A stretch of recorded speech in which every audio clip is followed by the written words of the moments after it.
He told me to smile more while handing my job to his mistress. She purred, "Try harder next time." Left quietly. Weeks later, they arrived at a board meeting to find my proposal had already won.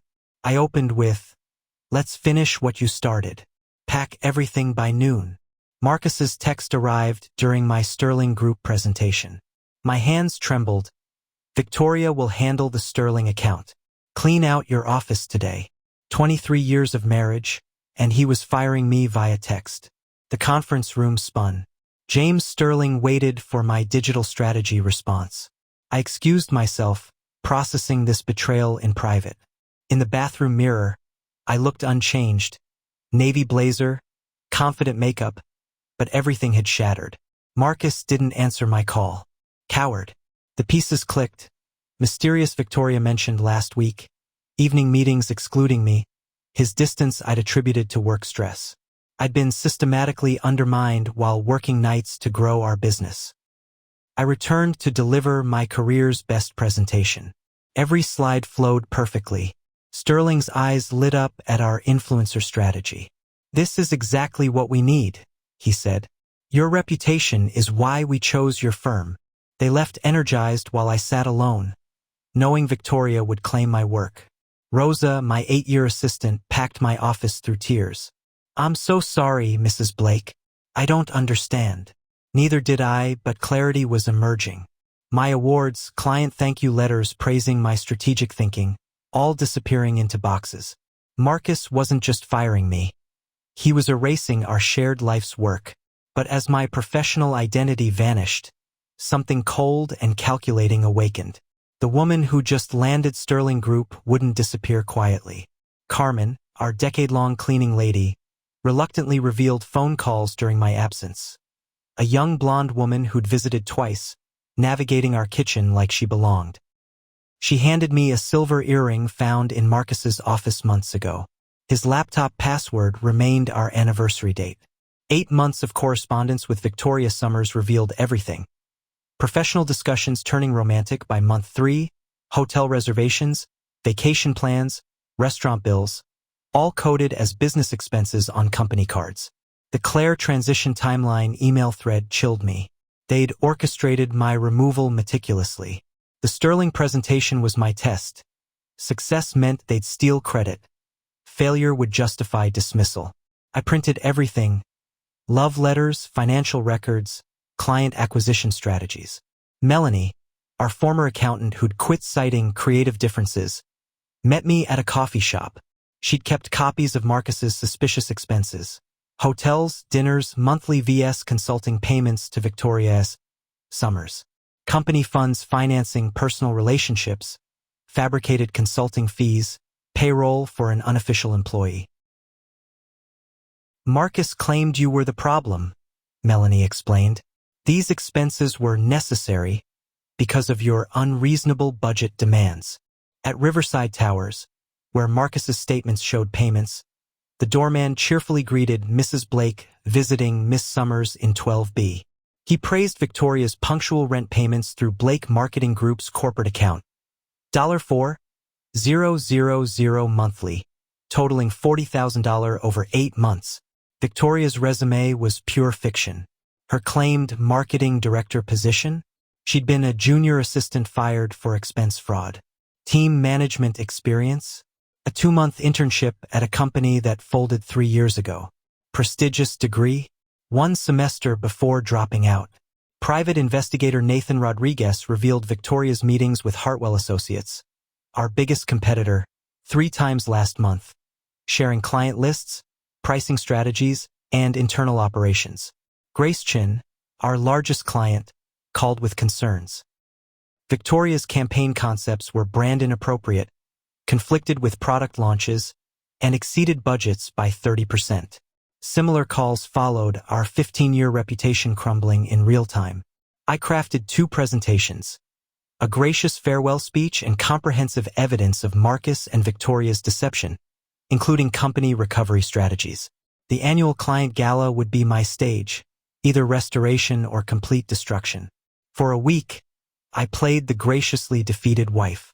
I complimented Victoria's work, offered gala coordination help, suggested wine pairings. My performance convinced Marcus to share his plans, apparently forgetting I might object to erasure. Victoria has incredible ideas for expanding digital services, he said over dinner. She thinks we could double revenue within 2 years. A week before the gala, Marcus delivered his bombshell. Victoria and I are getting engaged. I wanted you to hear it first. He'd announce it after officially introducing her as permanent creative director. Perfect. He'd just provided the setup for destroying both his professional and personal life simultaneously. I met privately with investors. Eleanor Hawkins, our first major investor, studied the financial evidence with growing fury. This is fraud. Plain and simple. Board members Thomas Burke and Richard Santos agreed we needed swift narrative control. Meanwhile, I rebuilt employee relationships through small gestures, learning about Victoria's chaos. Design teams were redoing campaigns repeatedly because she couldn't articulate vision. Client services fielded constant complaints about missed deadlines. 3 nights before the gala, I found loan applications in Marcus's locked drawer, over $200,000 in secured loans against our house, all bearing forged versions of my signature.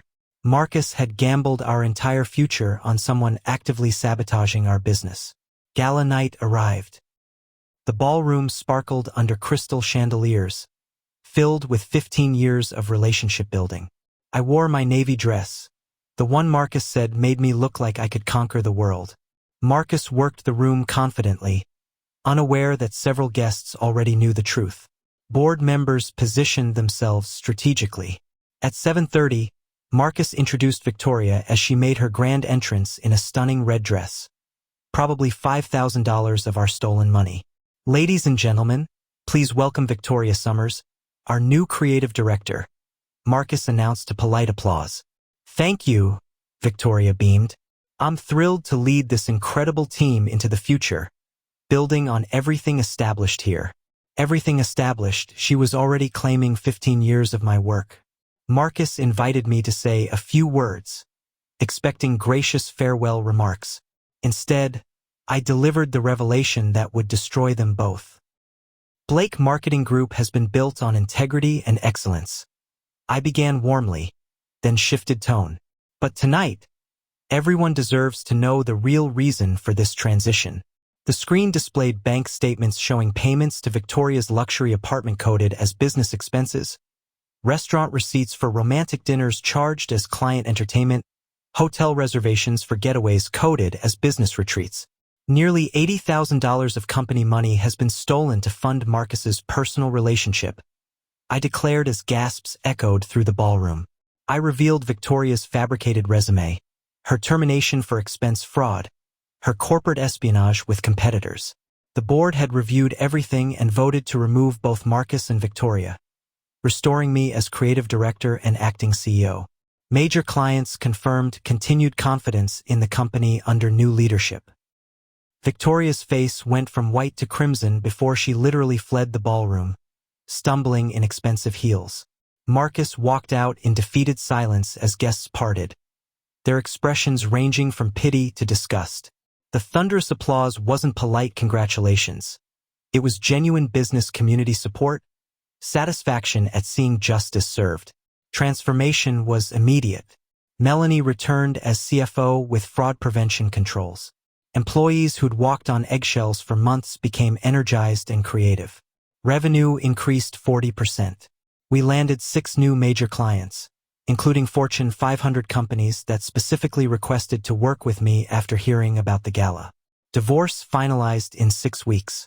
I kept our house, full company ownership, and most joint assets. Marcus faced criminal charges for document forgery, eventually negotiating a plea deal with full restitution and community service. Victoria vanished, reportedly working at her family's small-town insurance office.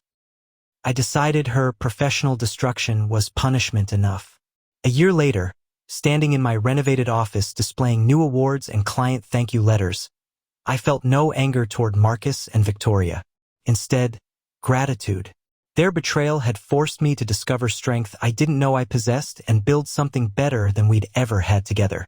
The woman they tried to dispose of had risen stronger, wiser, and more successful than ever. That was the most perfect revenge of all.